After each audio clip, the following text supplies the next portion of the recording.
Connexion francophone est un programme financé par Immigration, Réfugiés et Citoyenneté Canada qui accompagne les nouveaux arrivants francophones avant leur arrivée au Canada hors Québec. Plusieurs services sont offerts pour préparer l'arrivée, dont l'initiative de la reconnaissance des titres et compétences étrangers, la RTC. Pour mieux comprendre la RTC, nous vous présentons une série de capsules sur diverses professions réglementées au Canada.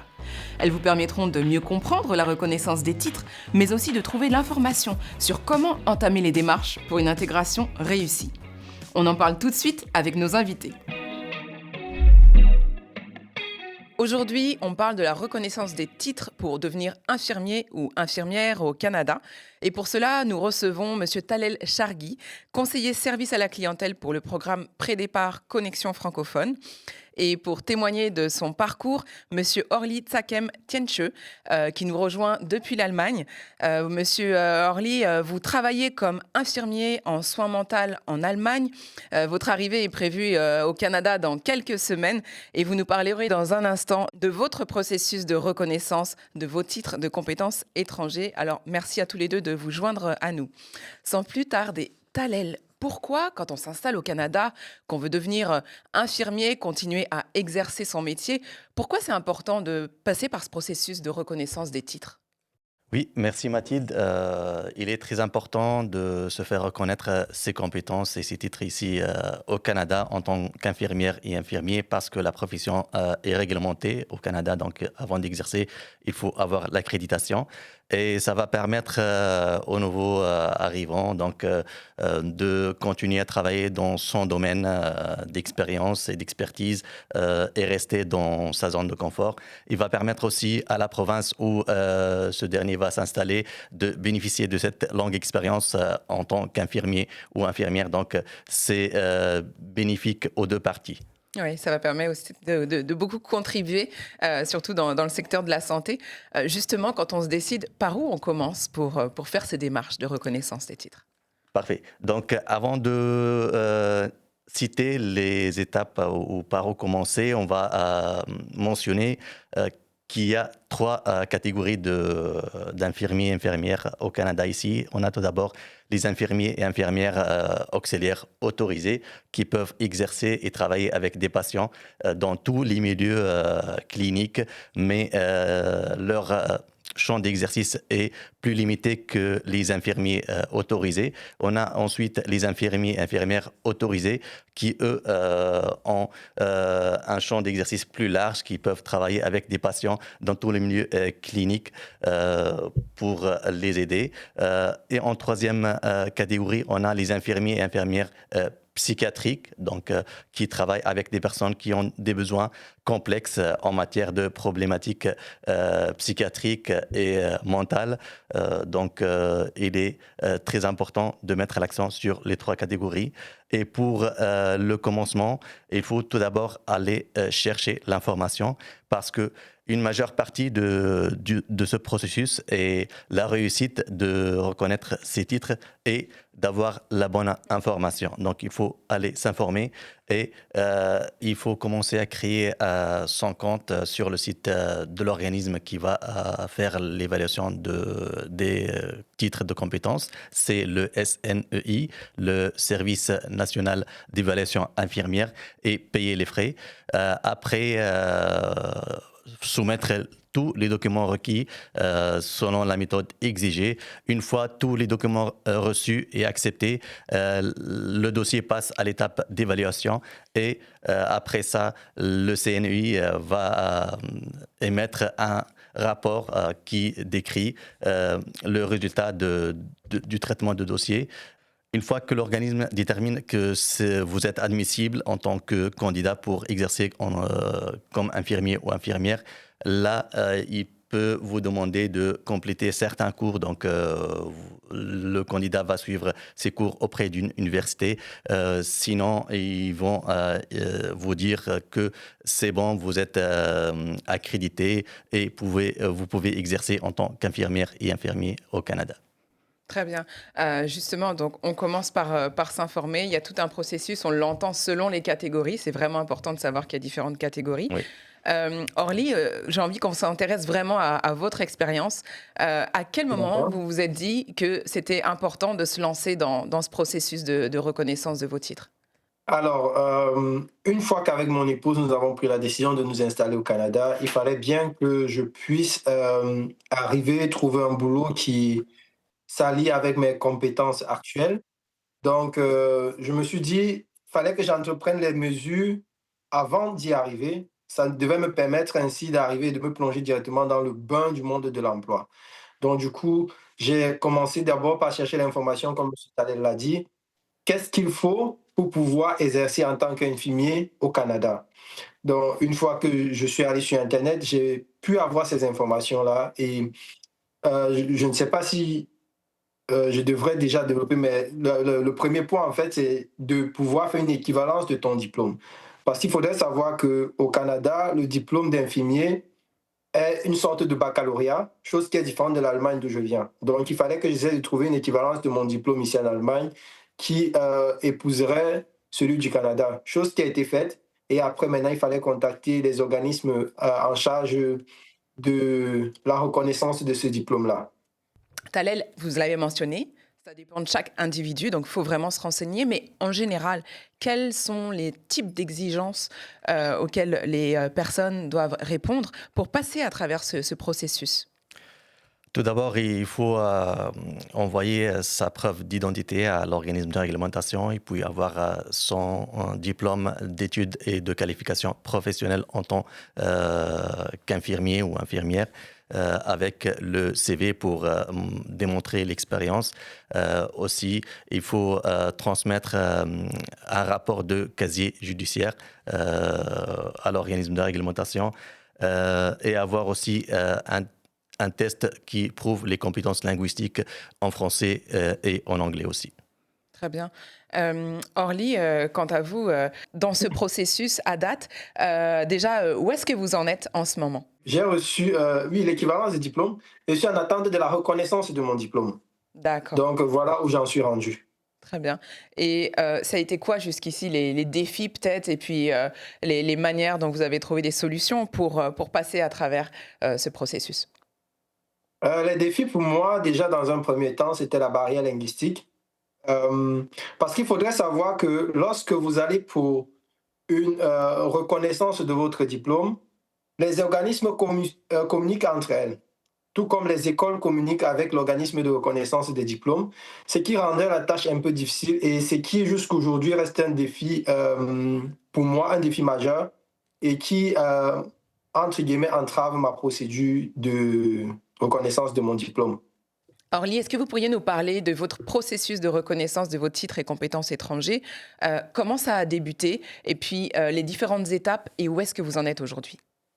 Déjà, une fois que mon épouse et moi, nous avons conclu que nous allons nous installer au Canada pour notre futur, j'ai commencé à penser à comment pouvoir exercer dans mon domaine d'expertise au Canada. Je suis allé sur Internet comme toute personne, j'ai essayé de trouver l'information. Et la première étape, c'était celle de l'équivalence de mon diplôme. J'ai donc contacté par la suite l'organisme en charge qui est l'ICAS. J'ai envoyé mes diplômes, ils m'ont renvoyé l'équivalence. Une fois l'équivalence en main, il fallait que je m'enregistre auprès de l'organisme en charge de reconnaissance des diplômes qui s'appelle la SNEI ou la NNAS. De ce côté-là, j'ai eu à m'inscrire sur leur site. J'ai envoyé les preuves de mon identité. Et ensuite, l'organisme en charge du programme d'infirmier en Allemagne les a fait parvenir mon diplôme et ils ont contacté mon école qui, eux, les ont fait parvenir mes, mes notes scolaires. Donc là, actuellement, on va dire, j'en suis rendu à attendre la décision finale, tout simplement. Mais ça coince un peu au niveau de la barrière, comme j'ai dit, de la barrière linguistique, où il faut tout le temps traduire les documents et tout ce qui va avec. Ça fait combien de temps environ que vous avez commencé les démarches pour nous donner une idée? Ça va faire 2 ans aujourd'hui. Ça va faire 2 ans. Ok. Oui. Donc c'est bien de s'y prendre tôt et puis j'imagine aussi que vous devez, avec toutes ces démarches, être content d'être encore sur place pour pouvoir faire avancer le dossier. Effectivement, je recommanderais à tous ceux qui veulent venir vraiment de prendre le temps de s'informer et de commencer le plus tôt possible, de ne pas remettre à demain ce qu'on peut faire aujourd'hui parce que, voilà, aujourd'hui, j'en suis rendu à 2 ans d'attente. Si c'est que j'étais arrivé au Canada avant de commencer à le faire, je pense que c'est le fait de pouvoir être là pour traduire, je n'aurais pas pu le faire et ma procédure serait peut-être restée en stand-by. Merci. On entend, c'est vraiment important hein, de démarrer le plus tôt Oui. possible, Thalel. Dans tout ce parcours, c'est vraiment un chemin parfois semé d'embûches. Est-ce qu'il y a des aides financières pour accompagner les personnes? Et puis, quel genre de choses ça peut couvrir? Oui, il y a des aides financières qui sont offertes ici par le gouvernement canadien, que ce soit fédéral ou par les provinces. Donc, il y a tout d'abord la partie aide financière pour aider les futures personnes qui veulent s'installer ici au Canada et exercer dans la profession d'infirmière ou infirmier, pour les accompagner dans le processus en tant que tel et avec toutes les dépenses. Et aussi, il y a si la personne candidate va compléter des crédits universitaires qui vont suivre pour avoir l'accréditation. Il y a des aides financières aussi universitaires pour les aider dans les études universitaires et c'est offert par chaque province. Donc chaque province a un organisme qui offre ces aides financières aux nouveaux arrivants. Très bien. Avant de terminer, Thalel, s'il y avait peut-être quelques éléments pratiques que les gens devraient retenir pour passer à travers ce processus et devenir infirmier au Canada, ça serait quoi? Oui, tout d'abord, comme l'a mentionné Orly, il faut commencer le plus tôt possible parce que ça va leur permettre de gagner en temps, en énergie et même en argent. Et en arrivant ici, ils vont se concentrer sur d'autres sujets, à savoir la recherche du logement, la recherche d'emploi, l'inscription des enfants dans les écoles. Aussi, il faut toujours faire attention à ce que le prénom et le nom au complet soient saisis de la même façon sur tout le document que celui sur la preuve d'identité, donc pour éviter de recevoir des lettres de justification des erreurs dans le nom. Ça va leur permettre d'éviter aussi l'allongement du délai de traitement de leur dossier. Aussi, au cas où ils ont des défis à obtenir des documents auprès de leur établissement, il faut toujours garder les communications qu'ils ont eues avec ces établissements pour demander les documents et les communiquer à l'organisme de réglementation. Et à ce moment-là, l'organisme de réglementation va leur proposer une autre alternative pour démontrer qu'ils répondent à l'exigence en question. Donc, grosso modo, c'est ça, il faut faire attention à ça. Très bien. C'est beaucoup d'informations, beaucoup de choses à défricher. Si on devait retenir peut-être un site ou un endroit où se rendre pour trouver l'information, ça serait quoi? Il y a déjà le site de Connexion francophone, la plateforme Connexion francophone, où ils peuvent trouver plein d'informations concernant les professions réglementées. Il y a aussi des webinaires qui ont été donnés sur la profession d'infirmier et infirmière, où ils peuvent trouver plein d'informations sur le processus, sur les documents à fournir, sur les aides financières disponibles. Donc, il faut aller se connecter à Connexion francophone, qui est la porte d'entrée pour tout et toutes les nouvelles et nouveaux arrivants ici au Canada. Donc, il est très important d'aller se connecter et créer un compte Connexion francophone. Merci. Comment Connexion francophone vous a aidé jusqu'ici dans votre parcours? Disons que déjà, l'initiative de connexion francophone, c'est une initiative que j'ai trouvée merveilleuse. Pour entrer dans le contexte, c'est pas ma première fois d'immigrer. Donc, c'est la première fois que lors d'un programme d'immigration, je reçois ce genre d'accompagnement où on vous dit vraiment comment faire à votre arrivée, vers quel service se présenter pour telle ou telle autre chose. Donc, déjà, rien que ce petit soutien-là, pour moi, j'ai trouvé ça juste merveilleux. Et maintenant, dans ma démarche administrative, vu que j'avais déjà commencé, je pense que eux, ils m'ont aidé en me donnant des techniques, en fait, concernant mon cas particulier où mon école n'envoyait pas des réponses à temps, de garder effectivement, comme M. Talley l'a dit tout à l'heure, des preuves écrites qui pourraient m'aider plus tard et une reconnaissance. Parce qu'effectivement, depuis mon dossier bloque à cause de ce problème de communication entre l'établissement et l'organisme responsable des équivalences de diplômes. Merci. Orly, quelques petites questions encore pour vous. Quel est votre plan pour la suite? On a compris votre dossier est en cours. Quel est votre plan d'installation et professionnel en ce moment pour le Canada d'ici la fin de ce parcours? Dans un premier temps, étant donné que je compte m'installer en Ontario, ce serait de perfectionner mon anglais.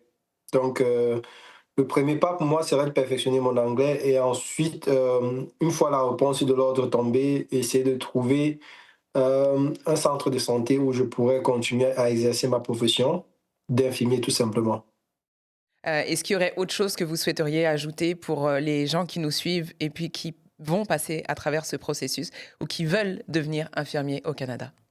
Préparez-vous à temps et mettez-vous en tête que il est possible que vous arriviez et ne travaillez pas en tant qu'infirmier, même si dans votre pays vous étiez des infirmiers. Donc vraiment, tous ceux qui entament cette procédure, mettez-vous en tête que c'est possible que votre valeur dans votre pays d'origine ne soit pas reconnue dès votre arrivée au Canada. Vous deviez vous y faire et vous deviez travailler afin de pouvoir atteindre cette valeur-là. Tout est possible à celui qui peut. Merci. Donc vous-même, vous êtes ouvert en fait au début à peut-être explorer des professions connexes du domaine de la santé en attendant la fin du processus? Effectivement. Très bien. Merci énormément à tous les deux. On retient vraiment l'idée de se préparer très tôt dans le processus avant même d'arriver au Canada. Il y a beaucoup de choses possibles, vous en êtes la preuve. Et puis surtout, il y aura beaucoup d'informations sur le site de Connexion francophone et également avec cette vidéo. Alors merci. Merci.